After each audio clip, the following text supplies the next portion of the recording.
إن الحمد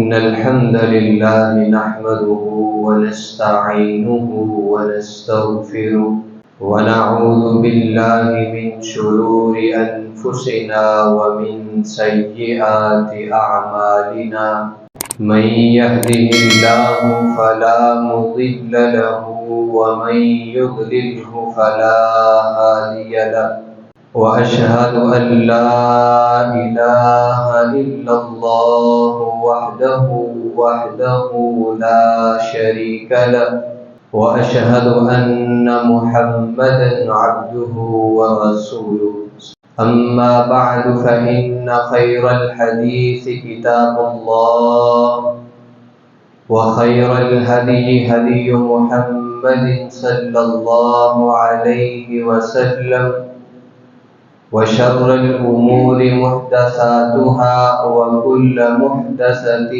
بدعة وكل بدعة ضلالة وكل ضلالة في النار يا أيها الذين آمنوا اتقوا الله حق تقاته ولا تموتن إلا وأنتم مسلمون يا أيها الناس اتقوا ربكم الذي خلقكم من نفس واحدة وخلق منها زوجها وبث منهما رجالا كثيرا ونساء واتقوا الله الذي تساءلون به والأرحام إن الله كان عليكم رقيبا يا أيها الذين آمنوا اتقوا الله وقولوا قولا سديدا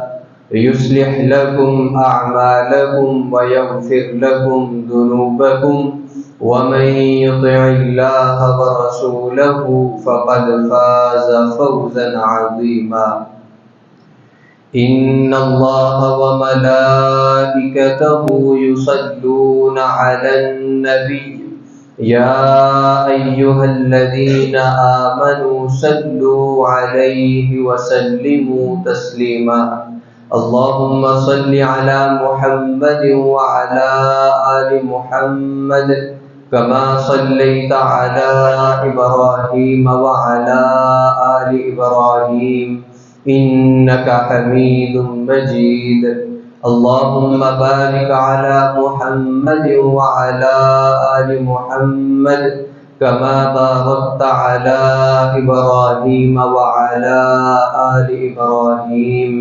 إنك حميد مجيد اللهم انفعنا بما علمتنا وعلمنا ما ينفعنا وزدنا علما رب اشرح لي صدري ويسر لي أمري واحلل عقدة من لساني يفقه قولي رب أوزعني أن أشكر نعمتك التي أنعمت علي وعلى والدي وأن أعمل صالحا ترضاه وأصلح لي في ذريتي إني تبت إليك وإني من المسلمين سبحانك لا علم لنا إلا ما علمتنا إنك أنت العليم الحكيم صدق اللہ العظیم۔ ہر قسم کی حمد و ثنا اللہ وحدہ لا شریک کی پاک ذات کے لیے ہے، جو ذات خالق کائنات، مالک کائنات، رب العالمین، داتا اور گنج بخش ہے۔ درود و سلام سید الانبیاء، امام الانبیاء، امام الرسل، امامنا فی الدنیا والآخرہ، میرے اور آپ کے دلوں کی بہار جناب محمد رسول اللہ صلی اللہ علیہ وآلہ واصحابہ وسلم کی ذات قدس کے لیے رحمت اور بخشش کی دعائیں، صحابہ کرام رضوان اللہ علیہم اجمعین، تابعین عظام، ائمہ سلف صالحین اور محدثین کرام کے لیے۔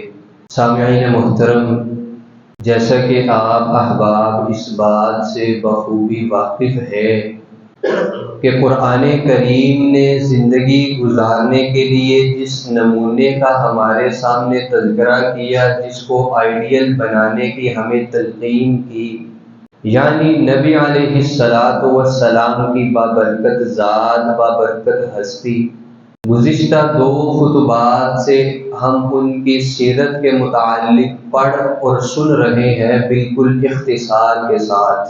ہم نے نبی علیہ السلام کی نبوت سے پہلی زندگی بھی بیان کی کہ آپ علیہ السلام کی ذات دوسروں کے لیے کتنی بابرکت تھی، اور اللہ ذوالجلال نے آپ کو کس طرح لغزشوں اور آزمائشوں سے بچائے رکھا اور ہر بندے کا ہر دل عزیز رکھا۔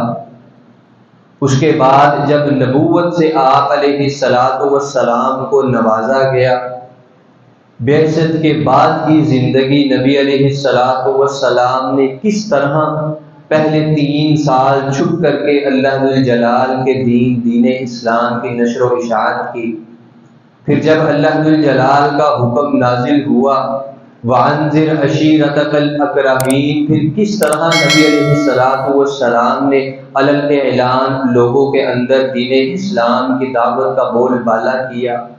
ہم نے یہ بھی بیان کیا تھا کہ جس نے دین اسلام کی دعوت کو قبول کیا، نبی علیہ السلام کی ذات کے ساتھ اس ہر شخص کو اللہ ذوالجلال کا دین اسلام اپنانے کی وجہ سے وہ مصیبتوں اور آزمائشوں کا سامنا بھی کرنا پڑا۔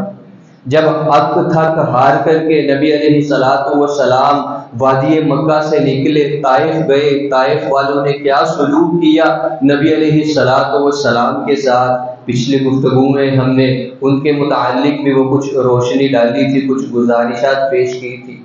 جب نبی علیہ السلام طائف سے نکلے، واپس مکہ پہنچے، تب نبی علیہ السلام کی سیرت آگے آپ کے ساتھ کیا کیا معاملات ہوئے، اللہ ذوالجلال نے آپ علیہ السلام کے ساتھ کن کن احکامات کو نازل کیا، حضرت ان کے متعلق بالکل اختصار کے ساتھ آج گفتگو کرنا مقصود ہے۔ جب نبی علیہ السلام واپس مکہ مکرمہ کی بستی میں پہنچے نا، نبی علیہ السلام نے اپنا دوبارہ معمول شروع کیا، جس طرح دین کی نشر و اشاعت کیا کرتے تھے، ویسے ہی دوبارہ ساری جو مصیبتیں آزمائشیں آئی، اس کے باوجود آپ علیہ السلام نے اس کام کو، اس مشن کو بند نہیں کیا۔ حضرت یہ وہ سال تھا جس سال کے اندر، جن دنوں کے اندر، مہینوں کے اندر نبی علیہ السلام پہلے ہی بڑے رنج و غم سے گزر رہے تھے۔ ابو طالب کی وفات ہوئی تھی، ہماری ماں سیدہ خدیجہ رضی اللہ تعالی عنہا، ان کی وفات ہوئی تھی، وادی طائف گئے، ان کا سلوک بھی آپ نے سامنے تھا۔ یہ وہ ایام تھے جن دنوں کے اندر نبی علیہ السلام کے دل کے اوپر وہ غموں کا پہاڑ ٹوٹا ہوا تھا۔ ان دنوں کے بعد فوراً ہی اللہ ذوالجلال نے آپ علیہ السلام کو ایک اور معجزہ دکھایا۔ وہ کیا؟ اسراء و معراج کا معجزہ۔ آج ہمارے ہاں بھی ہوتا ہے نا کہ ایک دوست پریشان ہو، گھریلو معاملات ہو، ہر طرف سے کوئی چیز نظر نہ آ رہی ہو، دوسرے دوست کو کال کر کے جڑا جگری ہوں یار میں آیا ہوں۔ اللہ ذوالجلال نے جبرائیل علیہ السلام کو بھیجا، ساتھ براق کی سواری بھی بھیجی کہ دنیا کے اندر میرا حبیب بڑا پریشان ہے، ہر طرف سے مشکلات ہیں، ہر طرف سے میرے محبوب کو جکڑا ہوا ہے، ایسا کرو جبرائیل جاؤ اور میرے محبوب کو میرے پاس لے آؤ صلی اللہ علیہ وسلم۔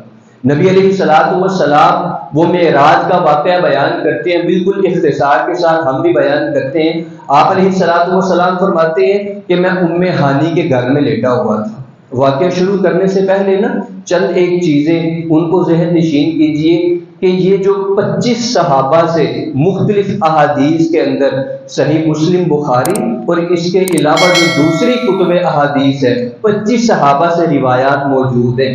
نبی علیہ السلام جو معراج پر گئے، آپ علیہ السلام کو کیا کیا دکھلایا گیا، کیا کیا ہوا۔ اگر ہم یہ چاہیں کہ ان میں سے صرف 1-2 حدیث پر اکتفا کریں تو ایسا نہیں ہو سکتا۔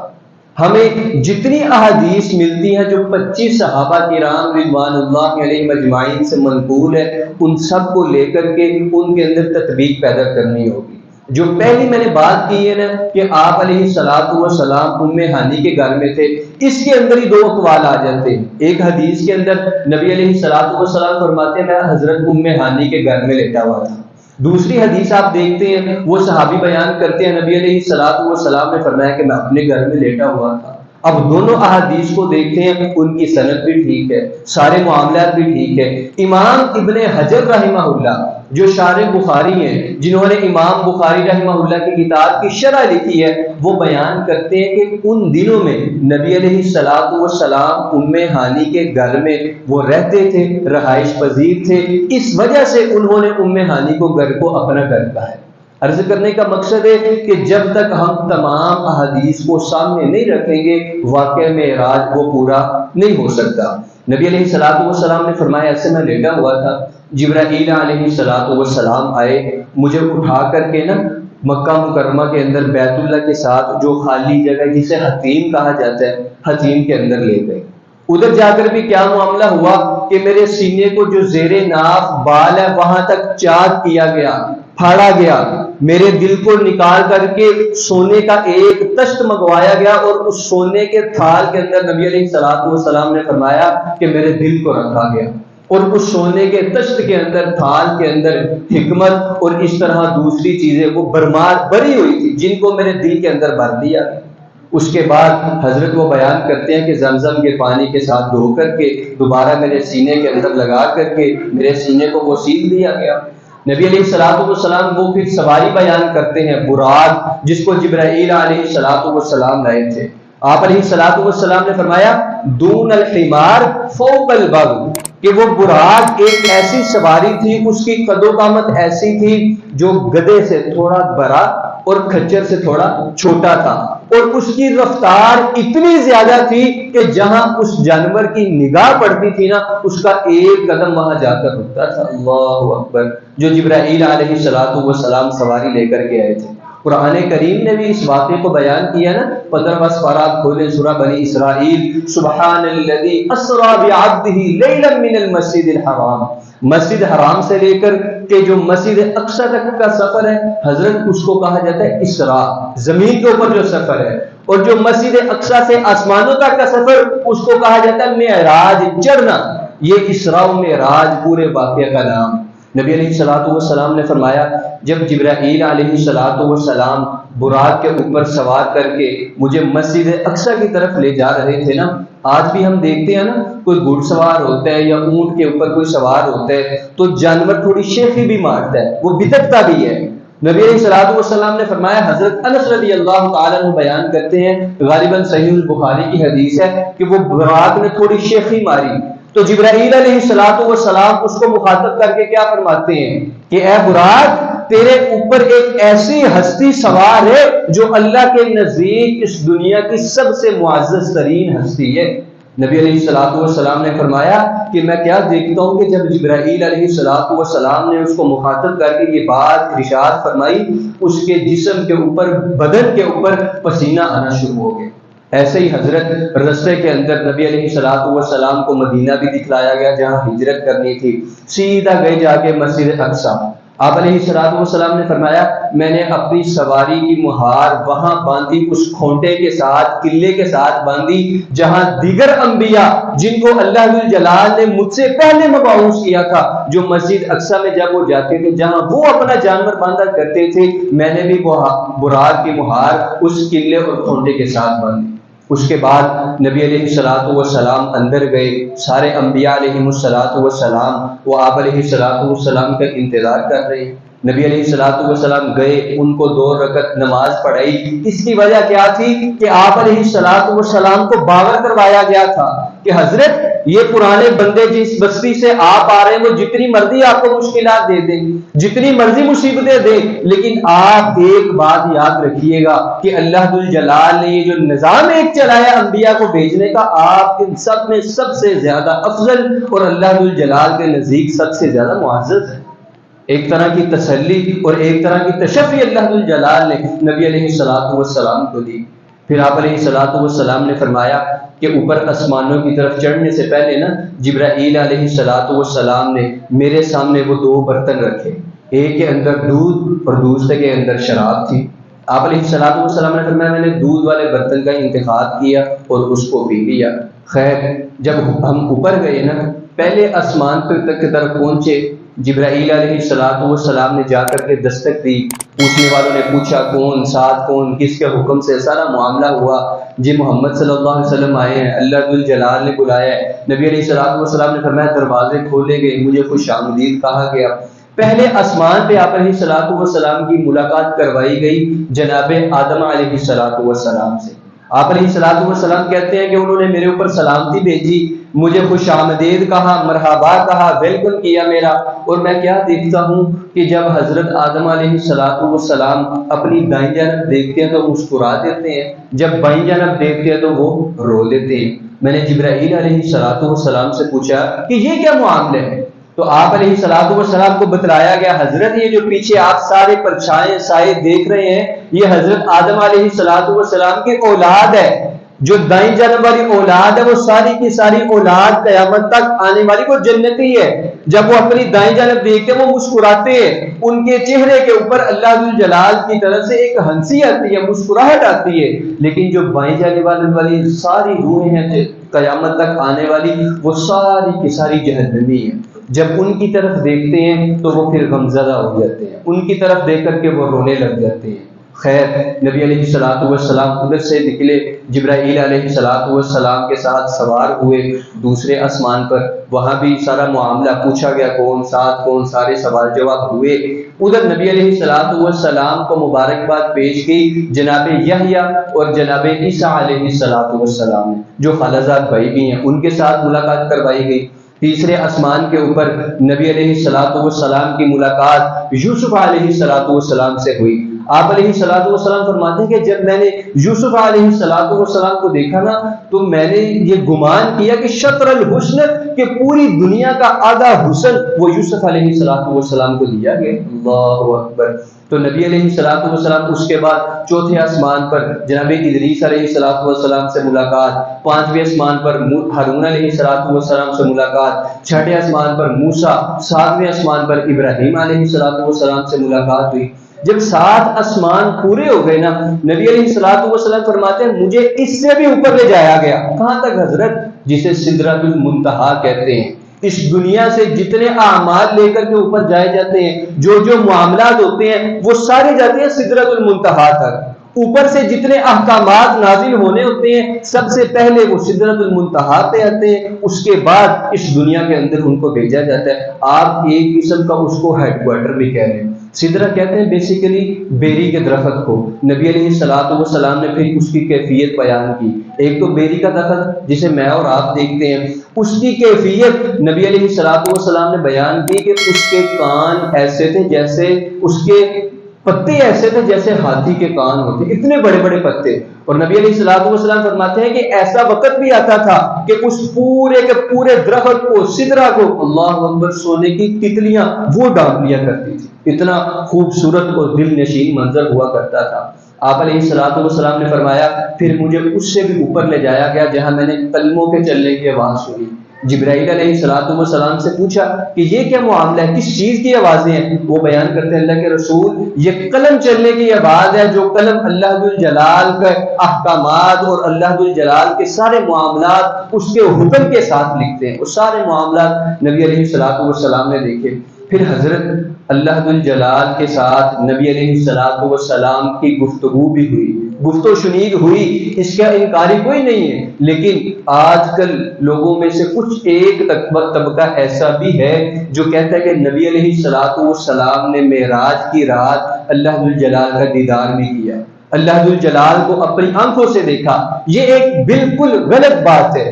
گفتگو ہوئی، اللہ ذوالجلال نے انعامات دیے، نماز کا تحفہ بھی دیا، سورۃ بقرہ کی آخری 2 آیات وہ بھی اللہ ذوالجلال نے، تو سارا کچھ ہوا، لیکن پردے کے درمیان سے۔ وہ آیات ہے نا فَكَانَ قَابَ قَوْسَيْنِ أَوْ أَدْنَىٰ، فاصلہ کتنا تھا؟ جتنا 2 کمانوں کا فاصلہ ہوا کرتے ہیں۔ اور جو آیات جو استدلال کرتے ہیں نا کہ نبی علیہ الصلوۃ والسلام نے دیکھا اللہ ذوالجلال کو، وہ آیت بیان کرتے ہیں وَلَقَدْ رَآهُ نَزْلَةً أُخْرَىٰ، اس سے مراد امی جی عائشہ بیان کرتی ہیں کہ میں نے خود نبی علیہ الصلوۃ والسلام سے پوچھا اللہ کے رسول یہ جو آیت ہے اس سے مراد آپ کا اللہ ذوالجلال کو دیکھنا ہے؟ اللہ ذوالجلال کے حضور نے خود کہا تھا نہیں عائشہ، اس سے مراد جبرائیل کو دیکھنا ہے، کہ جبرائیل علیہ الصلوۃ والسلام کو اللہ ذوالجلال کے حضور نے دوسری مرتبہ وہ حضرت معراج کی رات دیکھا تھا ان کی اصلی حالت میں، اور نبی علیہ الصلوۃ والسلام فرماتے ہیں کہ جب ان کو میں نے دیکھا تھا کیا دیکھتا ہوں کہ ان کے اوپر 600 پر جبرائیل علیہ الصلوۃ والسلام کے۔ ایسے ہی جو قرآن کریم کی آیت ہے کہ لا تدرکہ الابصار، کہ ایک جو انسان کی آنکھ ہے نا وہ اللہ ذوالجلال کا ادراک ہی نہیں کر سکتی، اس کا بہترین دلیل نمونہ حضرت موسیٰ علیہ الصلوۃ والسلام کو لے لیجیے، جب انہوں نے اللہ ذوالجلال کے حضور اپنی یہ رکھی نا ایک ریکویسٹ کی کہ اللہ میں آپ کو دیکھنا چاہتا ہوں، تو اللہ ذوالجلال نے بتایا تھا کہ موسیٰ تو مجھے نہیں دیکھ سکتا، اس کی پھر اللہ ذوالجلال نے مثال دے کر کے دکھا کر کے سمجھایا، وہ کیسے؟ اچھا موسیٰ تو دیکھ اس پہاڑ کی طرف، اگر وہ پہاڑ اپنی جگہ پر ٹکا رہا تو مجھے دیکھ سکتا ہے ورنہ نہیں مجھے دیکھ سکتا۔ تو اللہ اکبر، اللہ ذوالجلال نے یہ سارا واقعہ قرآن کریم میں بیان کیا ہے کہ صرف اپنے نور کی ایک تجلی، حضرت پردہ صاحب نے نہیں کیا، صرف ایک تجلی اللہ ذوالجلال نے اس پہاڑ کے اوپر گرائی تھی، وہ پہاڑ سارے کا سارا ریزہ ریزہ ہو گیا۔ موسیٰ علیہ الصلوۃ والسلام پہاڑ کی طرف ابھی دیکھ رہے ہیں، اللہ ذوالجلال کی طرف نہیں، وہ بے ہوش ہو کر کے گر گئے تھے۔ تو جب اٹھے نا پھر اللہ ذوالجلال کی وہ تسبیحات بیان کرتے ہوئے اٹھے، اور اللہ ذوالجلال نے قرآن کریم کے اندر یہ بیان کی ہے کہ کسی انسان کے لیے یہ بات لائق ہی نہیں ہے کہ اللہ ذوالجلال کو دیکھے، مگر کیسے؟ اَيُّكَلِّمَهُ اللَّهُ إِلَّا مِن وَحْيٍ أَوْ مِن وَرَاءِ حِجَابٍ، اللہ ذوالجلال کے ساتھ کیسے گفتگو ہو سکتی ہے؟ پردے کے پیچھے سے یا وحی کے ذریعے سے۔ تو معراج کی رات اللہ ذوالجلال کے حضور نے اللہ ذوالجلال کو دیکھا، یہ کنسیپٹ غلط ہے۔ آپ اللہ ذوالجلال کے ساتھ گفتگو ضرور ہوئی لیکن اپنی آنکھوں سے دیدار نہیں ہوا۔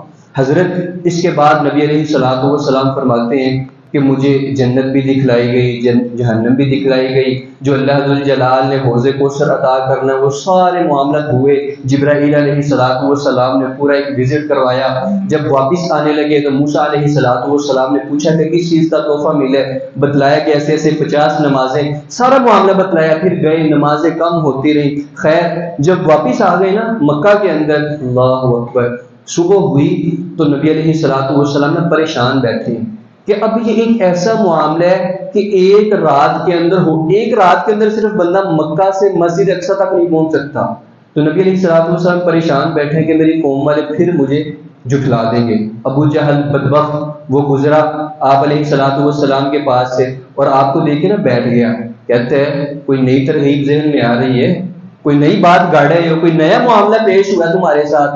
نبی علیہ الصلوۃ والسلام فرماتے ہیں ہاں۔ کہتے ہیں کیسا معاملہ؟ آپ علیہ الصلوۃ والسلام نے نہ بتلایا ایسے ایسے مسجد اقصی سے ہو کر کے آیا ہوں۔ حضرت اس نے اپنی قوم کے لوگوں کو اکٹھا کر لیا، ادھر آؤ جی دیکھو نعوذ باللہ محمد صلی اللہ علیہ وسلم وہ کیا کہہ رہے ہیں۔ نبی علیہ الصلوۃ والسلام فرماتے ہیں میرے پاس لوگوں کا نا جمع غفیر وہ اکٹھا ہو گیا، جب میں نے ان کے سامنے بات پیش کی نا کہ ایسے ایسے میں مسجد اقصی سے ہو کے آیا اور اللہ ذوالجلال نے میرے ساتھ یہ معاملہ کیا ہے، تو ان جو لشکر میرے سامنے اکٹھا ہو گیا تھا، لوگوں کا اجتماع تھا، ان کے اندر کچھ لوگ ایسے بھی تھے جو مسجد اقصی جا چکے تھے۔ نبی علیہ الصلوۃ والسلام فرماتے ہیں پھر وہ مجھ سے نشانیاں پوچھنے لگے۔ اب حضرت ایسے نہیں ہوتا، میں گیا ہوں بادشاہی مسجد میں، میں نے نماز پڑھی، واپس آ گیا ہوں، واپس آئے ہوں مجھ سے پوچھنے لگے پکھے کنے سن ہوتے، اے سی کنے لگے سن، ٹوٹیاں کنیاں سن۔ فرماتے ہیں مجھ سے نشانیاں پوچھنے لگے تو مجھے التباس ہونے لگا، آپ علیہ الصلوۃ والسلام پریشان ہونے لگے۔ پھر نبی علیہ الصلوۃ والسلام فرماتے ہیں میں کیا دیکھتا ہوں کہ اللہ ذوالجلال مجھے مسجد اقصی یوں دکھا رہے ہیں جیسے ادھر سے اٹھا کر کے میرے سامنے رکھ دیو۔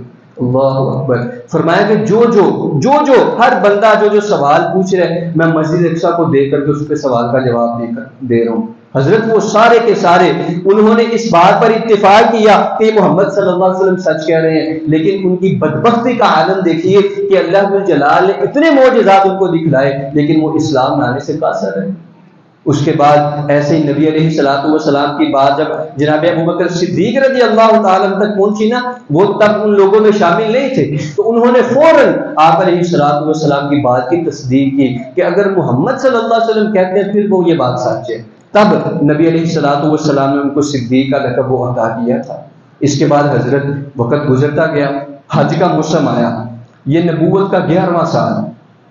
حج کے موسم کے اندر نا اہل یثرب مدینہ منورہ کو کہا جاتا تھا، جب تک اس کی طرف ہجرت نہیں تھی نا ہوئی، اس سے پہلے اس وادی کا نام تھا یثرب۔ اہل یثرب کے لوگ بھی حج کرنے کے لیے آتے تھے۔ کفار وہ سارے اللہ کو مانتے تھے، بتوں کی پوجا صرف وہ کیوں کرتے تھے کہ یہ ہمیں اللہ جلال کے قریب لیقربونا الی اللہ زلفا، یہ ہمارے سفارشی ہیں، ہمیں اللہ کے قریب کرتے ہیں، باقی اللہ کے انکاری نہیں تھے۔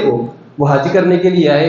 نبی علیہ الصلوۃ والسلام کا معمول تھا کہ جو سیزن آتا، حج کا موسم آتا، وہ جتنے لوگ جہاں سے بھی آئے ہوتے آپ علیہ الصلوۃ والسلام ان کو دعوت دیا کرتے تھے۔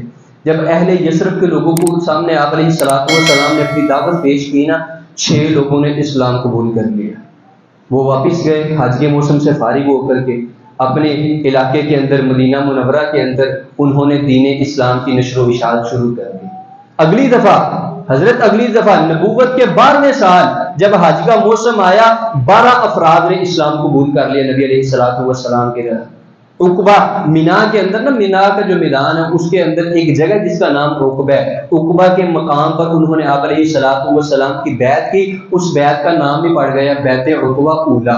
جب حضرت 13واں سال نبوت کا آیا نا، تو جب آنے والے لوگوں میں سے حضرت 73 افراد نے، 73 مرد جن کے ساتھ 2 یا 3 عورتیں بھی تھیں، یہ 75-76 ایسے شخصیتیں تھیں جنہوں نے نبی علیہ الصلوۃ والسلام کے ہاتھ پر عقبہ کے مقام پر بیعت کی، اور وہاں اس بیعت کا نام نبی علیہ الصلوۃ والسلام نے بیعت عقبہ ثانیہ رکھا۔ اور انہوں نے نا نبی علیہ الصلوۃ والسلام کے سامنے یہ پیشکش بھی کی کہ حضرت ادھر مکہ کے اندر ہر طرف سے آپ کے اوپر مصیبتیں ہیں، آپ کے جو دعوت کو تسلیم کرنے والے ہیں وہ بھی محفوظ نہیں ہیں، آپ ہمارے پاس آئیں۔ دعوت دے دی انہوں نے۔ آپ علیہ الصلوۃ والسلام کے ساتھ آپ کے چچا عباس بھی تھے، ابھی مسلمان نہیں تھے ہوئے۔ وہ کہنے لگے ان سے، دیکھو جی معاملہ یہ ہے کہ ادھر ہم جتنی ہمارے اندر قوت ہے، پاور ہے، ہم آپ صلی اللہ علیہ وسلم کی حفاظت کر رہے ہیں، لیکن اگر تم اپنی حفاظت، نبی علیہ الصلوۃ والسلام کی حفاظت اس طرح کرو گے جیسے اپنی بیویوں کی، اپنی اولادوں کی حفاظت کرتے ہو، تب نبی علیہ الصلوۃ والسلام کو آنے کی دعوت دینا۔ حضرت وہ سارے کے سارے راضی ہو گئے، آمادہ تھے کہ آپ ہمارے پاس تشریف لائیے۔ نبی علیہ الصلوۃ والسلام کو جب حکم ہونا تھا ہجرت کا، آپ علیہ الصلوۃ والسلام نے کب بھی ہجرت کرنی تھی۔ خیر لوگ چلے گئے، جو دوسرے مسلمان تھے نا ان سب کو اللہ جلال کے حضور نے وہ اجازت دے دی کہ جس کا جو دل چاہتا ہے نا وہ مدینہ کی طرف ہجرت کر جائے۔ حضرت مدینہ میں اس وقت کوئی گھر ایسا نہیں تھا جس کے اندر اسلام کا بول بالا نہ ہو، اگرچہ ایک گھر کے اندر ایک شخص مسلمان کیوں نہ ہو یہودیوں کے علاوہ، لیکن اس مدینہ کے اندر اسلام کا بول بالا ہو چکا تھا۔ حضرت جیسے کسی کو کبھی ٹائم ملتا، موقع ملتا، مکہ والوں کی طرف سے پابندیاں تھی نا، وہ مکہ چھوڑنے بھی نہیں تھے دیتے، بڑے خدشات تھے، اندیشے تھے ان کو، سب نے چھپ چھپا کر کے ہجرت کی۔ جب سیدنا عمر بن خطاب رضی اللہ تعالیٰ عنہ نے ہجرت کرنی تھی نا، ان کے ساتھ کچھ لوگ بھی تھے، مکہ کے اندر بیت اللہ کے اندر آ کر کے نا جمع ہو گئے۔ سب کو حضرت آوازیں لگائی، آ جاؤ، جو کوئی اپنی بیویوں کو بیوہ کروانا چاہتا ہے، بچوں کو یتیم کروانا چاہتا ہے۔ عمر ہجرت کرنے لگا، کوئی رو کر کے دکھاؤ، اللہ اکبر۔ ایسے سیدنا عمر بن خطاب رضی اللہ تعالیٰ عنہ نے ہجرت کی۔ سیدنا ابو بکر صدیق بھی جانا چاہتے تھے، لیکن نبی علیہ الصلوۃ والسلام نے روکے رکھا، اے ابو بکر آپ میرے ساتھ جائیے گا، صرف اللہ کے حکم کا انتظار ہے۔ تو حضرت جب انہوں کی مسلمانوں کا تقریباً مکہ خالی ہو چکا تھا، جو غلام مسلمان تھے نا جن کو جھگڑا ہوا تھا مکہ والوں نے، امیہ بن خلف، عتبہ، شیبہ، بدبختوں نے، صرف وہ لوگ یا جناب نبی کریم صلی اللہ علیہ وسلم یا ابو بکر صدیق رضی اللہ تعالیٰ عنہ، یہ چند ایک لوگ رہ گئے تھے، باقی سارے کے سارے وہ مدینہ ہجرت کر چکے تھے۔ مکہ والوں نے جب یہ حال دیکھا نا تو دار الندوہ، مکہ کے اندر ایک آپ یہ کہہ سکتے ہیں کہ مجلس شورا نہیں جہاں بیٹھ کے مشاورت ہوتی ہے، وہ ایک جگہ تھی جہاں لوگ اکٹھے ہو کر کسی کام کے متعلق مشورہ کیا کرتے تھے۔ جب انہوں نے یہ حال دیکھی، کیفیت دیکھی، حضرت ایمرجنسی اجلاس بلا لیا۔ ان کے ذہن میں یہ بات کیا تھی کہ یہ اکٹھے کدھر ہو رہے ہیں؟ مدینہ منورہ کے اندر۔ اس کی جو جغرافیائی حالت تھی، اس کا جو ایک ڈھانچہ تھا، مدینہ منورہ کا جو جگہ تھی، وہ سب کی جو ان کی ایک اہمیت ان کے پاس حضرت وہ واضح تھی۔ وہ ملک شام کے اندر تجارت کرنے کے لیے جاتے تھے، مدینہ کے پاس سے گزر ہوتا تھا۔ انہیں ڈر تھا کہ اگر مسلمانوں نے اپنا گھر وہاں بنا لیا تو ہمارے پاس سے فلاں جگہ کے بھی دروازے بند ہو جائیں گے، ہماری تجارت فلاں کارخانے میں بھی نہیں ہو سکے گی، ہمارا قافلہ فلاں ملک میں بھی نہیں جا سکے گا۔ اس ڈر کی وجہ سے نا انہوں نے اپنے سارے سرداروں کو اکٹھا کر لیا، مشورے شروع ہو گئے۔ ابو جہل بدبخت اس کے مشورے پر عمل ہوا۔ اس نے مشورہ کیا دیا کہ مکہ کے اندر جتنے قبائل ہیں نا جو نبی علیہ الصلوۃ والسلام کی دعوت کے خلاف ہیں، ان قبائل میں سے ہر ایک بندہ نوجوان وہ اکٹھا کیا جائے۔ تقریباً 13 قبائل بنے تھے، 13 نوجوان اکٹھے کیے جائے جو نبی علیہ الصلوۃ والسلام کی بابرکت ذات کے اوپر نعوذ باللہ یکدم تلوار کے ساتھ حملہ کر کے ان کو قتل شہید کر دیا جائے۔ تو نبی علیہ الصلوۃ والسلام کا جو قبیلہ ہے وہ 13 قبیلوں سے بدلہ تو نہیں نہ لے سکے گا، آخرکار بات مکے گی دیت کے اوپر، ہم ان کو دیت دے کے اپنا چھٹکارا پا لیں گے۔ خیر جب یہ معاملہ طے پا گیا، رات کو نا نبی علیہ الصلوۃ والسلام کے گھر کا محاصرہ کر لیا گیا۔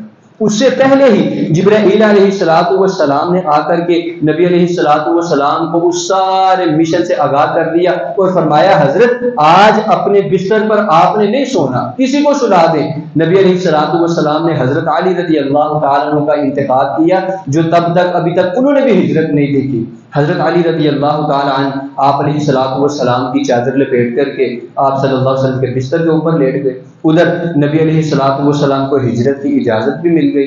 اللہ اکبر۔ اب آپ علیہ الصلوۃ والسلام کے لیے جو مین کام مشکل تھی نا وہ تھا کہ ہر طرف سے محاصرہ تھا، اس گھر میں سے نکلنا۔ ان 13 جو نوجوان بدبخت جنگجو جو انہوں نے کھلارے تھے کھڑے کیے ہوئے تھے نبی علیہ الصلوۃ والسلام کو نعوذ باللہ قتل کرنے سے، ان کے سامنے سے نکلنا، اس کا حل بھی اللہ ذو الجلال نے بتلایا۔ نبی علیہ الصلوۃ والسلام نے مٹھی بھر مٹی لی، اللہ اکبر، اس کے اوپر آیت پڑھی وجعلنا من بین ایدیہم سدا ومن خلفہم سدا فاغشیناہم فہم لا یبصرون، ان کے سروں میں پھینک دی، ان کی بینائی اللہ ذو الجلال نے چھین لی۔ نبی علیہ الصلوۃ والسلام ان کی تلواروں کے سایوں کے اندر سے گزر کے گئے تھے، کوئی بدبخت آپ علیہ الصلوۃ والسلام کو دیکھ بھی نہیں سکتا۔ سیدھا گئے جناب ابوبکر صدیق رضی اللہ تعالیٰ عنہ کے گھر۔ آپ علیہ الصلوۃ والسلام نے جا کر کے ان کو بتلایا کہ ایسے ایسے ہجرت کی اجازت مل گئی ہے۔ انہوں نے سارے معاملات پہلے طے کر چکے تھے، 2 اونٹنیاں انہوں نے علیحدہ رکھی تھی، صرف کس وجہ سے کہ ہجرت کی جب اللہ ذو الجلال اجازت دیں گے میں ان اونٹنیوں کے اوپر ایک نبی علیہ الصلوۃ والسلام کی ذات کے لیے اور دوسری اپنے لیے ہم ان کے اوپر سفر کریں گے۔ اب ہجرت کدھر کرنی تھی حضرت؟ مدینہ۔ لیکن جب آپ علیہ الصلوۃ والسلام مکہ سے نکلے نا بالکل اس کے اپوزٹ گئے، کہاں؟ غار شور کے اندر۔ غار شور آتی ہے یمن کے راستے کے اندر، یمن کا راستہ الگ ہے، مدینے کا راستہ الگ ہے۔ اس کے اندر بھی ایک حکمت تھی کہ جب قریش مکہ کفار مکہ نبی علیہ الصلوۃ والسلام کو ڈھونڈنے کے کس کے ذہن میں بات یہ خیال تک بھی نہیں آئے گا کہ آپ غار شور میں گئے ہیں۔ لیکن جب قریش نے یہ اعلان کیا نا کہ جو جناب نبی علیہ الصلوۃ والسلام کو اور ابوبکر صدیق رضی اللہ تعالیٰ عنہ کو زندہ یا نعوذ باللہ مردہ لے کر کے آئے گا، اس کو 100 اونٹ دیے جائیں گے۔ حضرت دور دور کے علاقوں سے جو بڑے بڑے سراغ رساں تھے جن کو رستوں کا علم تھا وہ آ گئے، انہوں نے نبی علیہ الصلوۃ والسلام کا اور جناب ابوبکر صدیق رضی اللہ تعالیٰ عنہ کا سراغ لگانا شروع کر دیا۔ اتنے وہ اپنے کام میں ماہر تھے، اتنے تجربے کار تھے کہ وہ سراغ لگاتے لگاتے غار شور تک بھی پہنچ گئے۔ حضرت ابوبکر صدیق رضی اللہ تعالیٰ عنہ بیان کرتے ہیں کہ میں نے نا اپنا سر اٹھا کر کے دیکھا کہ لوگ ہمیں تلاش کر رہے ہیں۔ میں نبی علیہ الصلوۃ والسلام کے سامنے نا غمزدہ ہو کر اللہ کے رسول اگر ان میں سے کسی شخص نے بھی نیچے دیکھ لیا تو ہم پکڑے جائیں گے۔ نبی علیہ الصلوۃ والسلام فرماتے ہیں ابوبکر لا تحزن ان اللہ معنا، تسلی دی، ہم دونوں نہیں ہیں، تیسرا ہمارے ساتھ اللہ ہے۔ حضرت ہم سیرت پڑھیں، سیرت کے اسباق میں سے ایک سبق یہ بھی نکلتے ہیں، مشکلات بڑی بڑی آتی ہیں لیکن جب بندے کا یقین توکل اللہ ذو الجلال کی ذات کے اوپر ہو نا پھر ناممکن کو بھی اللہ ذو الجلال ممکن کر دکھاتے ہیں۔ کہاں سے لوگ نکلے سراغ نکلانے، لیکن اپنے پاؤں کے نیچے جو 2 افراد موجود تھے ان کو نہ ڈھونڈ سکے۔ اس کی وجہ کیا تھی کہ نبی علیہ الصلوۃ والسلام کا توکل اللہ ذو الجلال کے اوپر وہ بڑا مضبوط تھا کہ ہم اس کے حکم سے نکلے ہمیں کوئی نقصان نہیں پہنچا سکتا۔